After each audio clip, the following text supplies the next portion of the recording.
नमस्कार मंडळी, मी प्रियांका स्वागत करते तुमचं माझ्या यूट्यूब चॅनलमध्ये.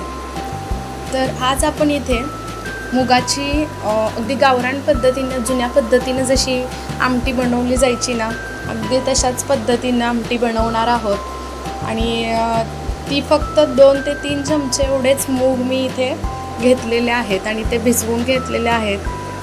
तर त्याच्यापासून आज इथे आपण आमटी बनवणार आहोत आणि चवीला खूप अप्रतिम लागते आणि झटपट होते. चला तर मग आपण इथे रेसिपीला सुरुवात करूया.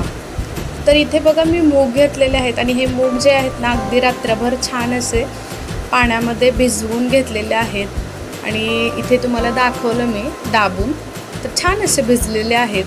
तर अशा पद्धतीचेच आपल्याला एक 6 ते 7 तास छान असे भिजवून घ्यायचे आहेत. आणि इथे बघा आता मी तुम्हाला दाखवले हे मूग, तर हे सुके मूग आहेत. तर ते बाजारात तुम्हाला किंवा किराणा मालाच्या शॉपमध्ये अगदी सहज मिळून जातात. तर अशा पद्धतीचे मूग घ्यायचे आहेत आणि मूग हे शेवटी आपला म्हणजे फायबरयुक्त छान असे मूग असल्यामुळं अगदी आठवड्यातून 1-2 वेळा तरी मुगाचा आपल्या रोजच्या आहारामध्ये समावेश असावा. तर इथे बघा ते जे मूग घेतलेले ते 3 चमचेच घेतलेले होते, तुम्हाला मी दाखवलेले भिजवलेले. मग तो पूर्ण वाटीभर घेतलेले नाही आहे.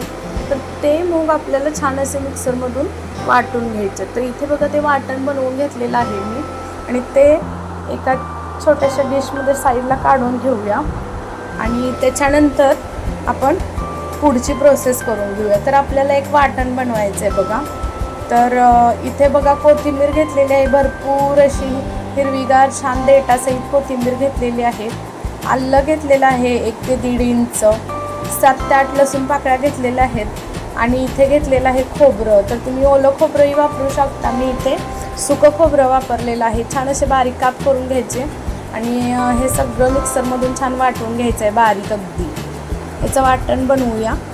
आणि इथे बघा खोबरं तर तुम्हाला सांगते मी पाव कप घेतलेलं होतं.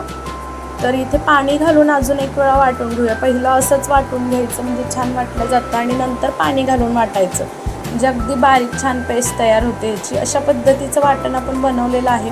ते आता साईडला ठेवून देऊया आणि आपण पुढची प्रोसेस करून घेऊया. अगदी झटपट होतं ही रेसिपी आणि टाईम लागत नाही. तर बघा चला आता इथे गरम केलेलं आहे तेलसुद्धा. छान गरम झाल्यावर जिरं मोहरीची खमंग फोडणी द्यायची. त्याच्यानंतर बघा त्याच्यात एक कांदा कापून घेतलेला आहे, बारीक अगदी छान कांदा कापून घ्यायचा.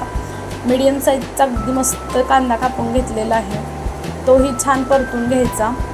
आणि त्याच्यानंतर बघा कढीपत्त्याची पानं घालायचे. म्हणजे कसं डायरेक्ट तेलात आपण जेव्हा जिरं मोहरी घालून कढीपत्ता घालतो तेव्हा कसं अगदी सगळीकडे तेल उडलं जातं वगैरे. तर असं कांदा घालायचा, नंतर कढीपत्त्याची पानं घालायची म्हणजे उडत नाही. त्याच्यानंतर बघा इथे छान टोमॅटो बारीक चिरून घेतलेलं, ते कापून घेतलेलं होतं चिरून, ते घालून घेतलेलं आहे.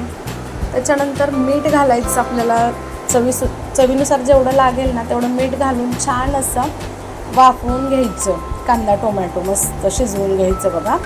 अशा पद्धतीने 2 मिनटं छान असं शिजवून घेतलं की त्याच्यामध्ये आता आपण जे वाटण बनवून ठेवलेलं होतं, आलं लसूण कोथिंबीर आणि जे खोबऱ्याचं वाटण होतं बारीक, ते घालून घ्यायचं. वाटण घालून छान असे 1-2-3 मिनटं परतून घ्यायचा. मसाला सगळा एकजीव छान असा करून घ्यायचा. मस्त मसाला असा छान कांदा टोमॅटोमध्ये भाजून घेतला की त्याच्यानंतर बघा इथे दिसते तुम्हाला तर तेल सुटलेलं आहे. नंतर आपल्याला त्याच्यामध्ये काही सुके मसाले घालायचे. तर इथे हळद अर्धा चमचा घातलेली आहे, इथे धना पावडर घातलेली आहे बघा, आणि मिरची पावडर घातलेली आहे पाव चमचा.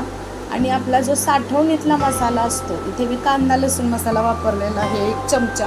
तुम्ही तुमचा जो साठवणीतला वर्षभराचा मसाला असतो तो तुम्ही इथे वापरू शकता. तर त्याच्यानंतर बघा छान असे मसाले मिक्स करून घ्यायचे. आणि नंतर बघा ते जे भांडं होतं आपलं मसाला वाटलेलं, त्याच्यामध्ये छान असं थोडंसं पाणी घातलं आणि ते खंगाळून घेऊन असं त्याच मसाल्यामध्ये टाकायचं. आणि मग पाणी थोडंसं घातलेलंच असतं त्याच्यामुळे मसाला अगदी छान शिजतो, मस्त तयार होतो आणि तेलही छान सुटतं बघा.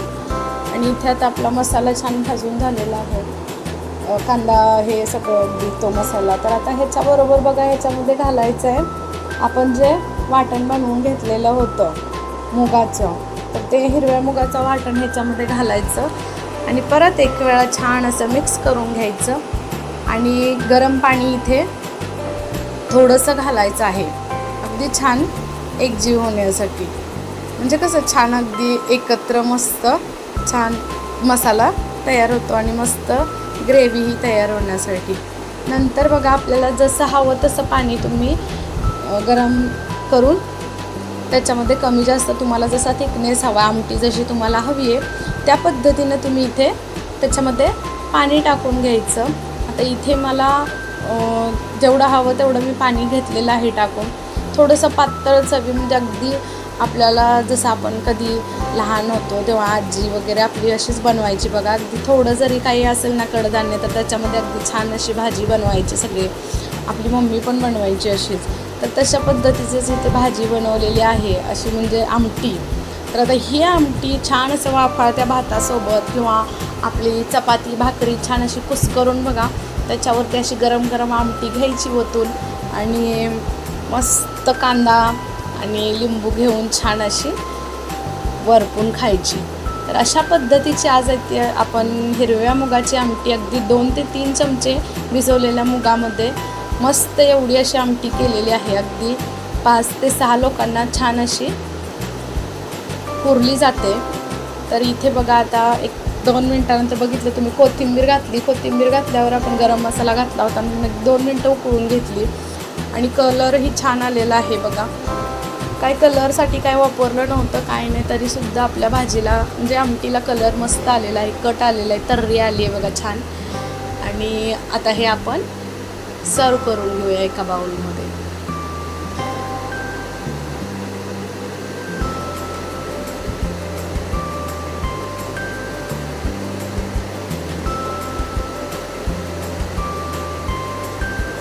आता तुम्ही इथे बघू शकता किती छान अशी आमटी तयार झालेली आहे. टेस्टला पण खूप छान लागते. नक्की तुम्ही करून बघा एक वेळा, म्हणजे अगदी तुमच्या सगळ्या जुन्या आठवणी जाग्या होतील.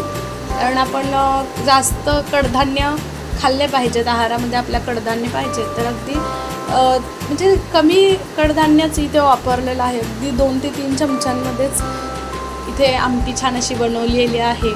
तर तुम्ही नक्की ट्राय करा. आजची ही रेसिपी तुम्हाला आवडली असेल तर नक्की कमेंट करा आणि एक लाईक मात्र नक्की करा. नंतर भेटूया, चला.